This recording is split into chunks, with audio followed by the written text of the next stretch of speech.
ನಾನಿವತ್ತು ಪಾಲಕ್ ರೈಸು ಮತ್ತು ಬೆಂಡೆಕಾಯಿ ಫ್ರೈ ಮಾಡ್ತಾ ಇದ್ದೀನಿ. ನಾನಿಲ್ಲಿ ಬೆಂಡೆಕಾಯಿನ ಈ ಥರ ಉದ್ದುದ್ದ ಕಟ್ ಮಾಡಿ ಇಟ್ಕೊಂಡಿದ್ದೀನಿ. ಇದಕ್ಕೆ ಒಂದು 2 ಸ್ಪೂನ್ನಷ್ಟು ಕಡಲೆ ಹಿಟ್ಟು ಹಾಕೋಬೇಕು, ಸ್ವಲ್ಪ ಉಪ್ಪು ಹಾಕೋಬೇಕು, ಸ್ವಲ್ಪ ಅರಿಶಿನ ಪುಡಿ, ನಿಮಗೆ ಖಾರಕ್ಕೆ ಬೇಕಾದಷ್ಟು ಖಾರದ ಪುಡಿ. ಇದನ್ನ ಚೆನ್ನಾಗಿ ಕೈಯಲ್ಲೇ ಚೆನ್ನಾಗಿ ಮಿಕ್ಸ್ ಮಾಡ್ಕೋಬೇಕು. ಇದನ್ನ ನಾವು ಎಣ್ಣೆಲಿ ಉರಿಯೋದು ಡೀಪ್ ಫ್ರೈ ಮಾಡೋದು ಏನು ಬೇಕಿಲ್ಲ. ಇದಕ್ಕೊಂದು 2-3 ಸ್ಪೂನ್ ಎಣ್ಣೆ ಆದರೆ ಸಾಕಾಗುತ್ತೆ. ಇದು ಚೆನ್ನಾಗಿ ಕೋಟಿಂಗ್ ಆಗೋ ಥರ ಚೆನ್ನಾಗಿ ಇದನ್ನ ಮಿಕ್ಸ್ ಮಾಡಿಕೊಂಡು ಒಂದು 2 ಸ್ಪೂನ್ನಷ್ಟು ಎಣ್ಣೆ ಹಾಕೊಂಡ್ರೆ ಸಾಕು.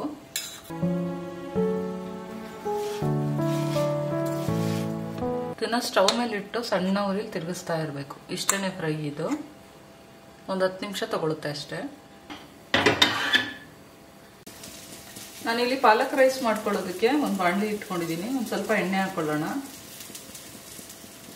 ಎಣ್ಣೆ ಸ್ವಲ್ಪ ಕಾಯ್ದ ಮೇಲೆ ಸ್ವಲ್ಪ ಸಾಸಿವೆ ಹಾಕೊಂಡಿದ್ದೀನಿ, ಸ್ವಲ್ಪ ಜೀರಿಗೆ ಹಾಕೊಂಡಿದ್ದೀನಿ,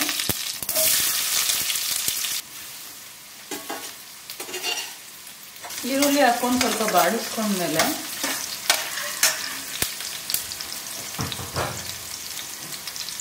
ನಾನಿಲ್ಲಿ ಕ್ಯಾಬೇಜ್ ಹಾಕೊತಿದ್ದೀನಿ. ಎಕ್ಸ್ಟ್ರಾ ಹಾಕೊತಿದ್ದೀನಿ. ಇದನ್ನ ಬೇಡ ಅಂದರೆ ನೀವು ಸ್ಕಿಪ್ ಮಾಡ್ಕೋಬೋದು. ಕ್ಯಾಬೇಜ್ ಸ್ವಲ್ಪ ಫ್ರೈ ಆದಮೇಲೆ ಟೊಮೆಟೊ ಹಾಕೊಂಡ್ಬಿಡೋಣ.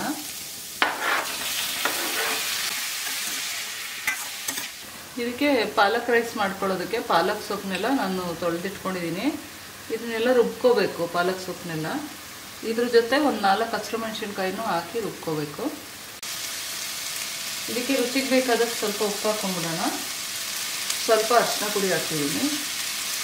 ಒಂದು ಅರ್ಧ ಸ್ಪೂನಷ್ಟು ಶುಂಠಿ ಬೆಳ್ಳುಳ್ಳಿ ಪೇಸ್ಟ್ ಹಾಕಿದ್ದೀನಿ.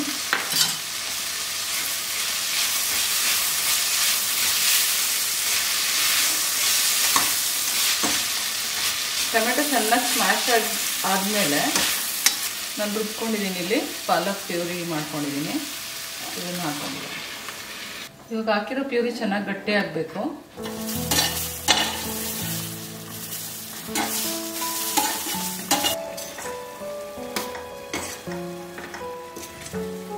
ನೋಡಿ, ಬೆಂಡೆಕಾಯಿ ಈ ಥರ ಚೆನ್ನಾಗಿ ಫ್ರೈ ಮಾಡ್ಕೋಬೇಕು ಸಣ್ಣ ಉರಿಲೆ.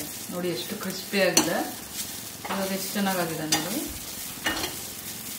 ಅಷ್ಟೇ. ಆದರೆ ಇದು ಒಂದು 5-6 ನಿಮಿಷ ಟೈಮ್ ತಗೊಳುತ್ತೆ. ಒಂದು 10 ನಿಮಿಷನೇ ಆಯಿತು. ಸಣ್ಣ ಉರಿಲಿ ನಿಧಾನವಾಗಿ ಮಾಡ್ಕೋಬೇಕಿದು. ಬೆಂಡೆಕಾಯಿ ಫ್ರೈ ರೆಡಿ ಆಯಿತು.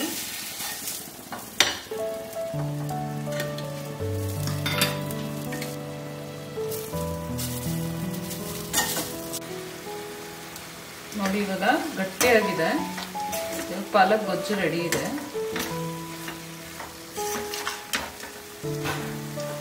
ಇದಕ್ಕೆ ರೈಸ್ ಮಿಕ್ಸ್ ಮಾಡ್ಕೊಂಡ್ಬಿಡೋಣ.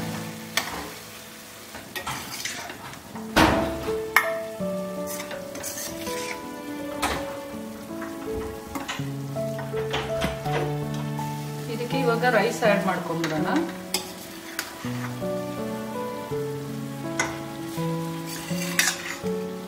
ನೀವು ಎಷ್ಟನ್ನ ಕಲಿಸ್ತೀರೋ ಅಷ್ಟು ಗೊಜ್ಜನ್ನ ಸಪ್ರೇಟಾಗಿ ತೆಗೆದಿಟ್ಕೊಂಡ್ಬಿಡೋದು.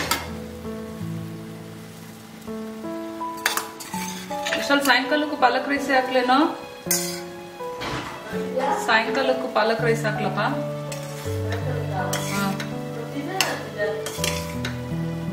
ಫ್ರೂಟ್ ಏನಾದ್ರು ಹಾಕ್ಲಾ?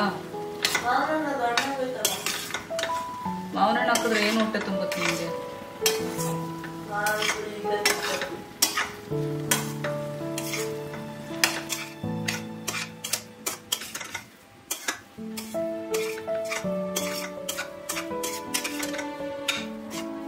ನೋಡಿ, ಪಾಲಕ್ ರೈಸ್ ರೆಡಿ ಆಯಿತು. ತುಂಬ ಟೇಸ್ಟಿಯಾಗಿರುತ್ತೆ ಮತ್ತು ಆರೋಗ್ಯಕ್ಕೆ ತುಂಬ ಒಳ್ಳೆಯದು ಮಕ್ಕಳಿಗೆ.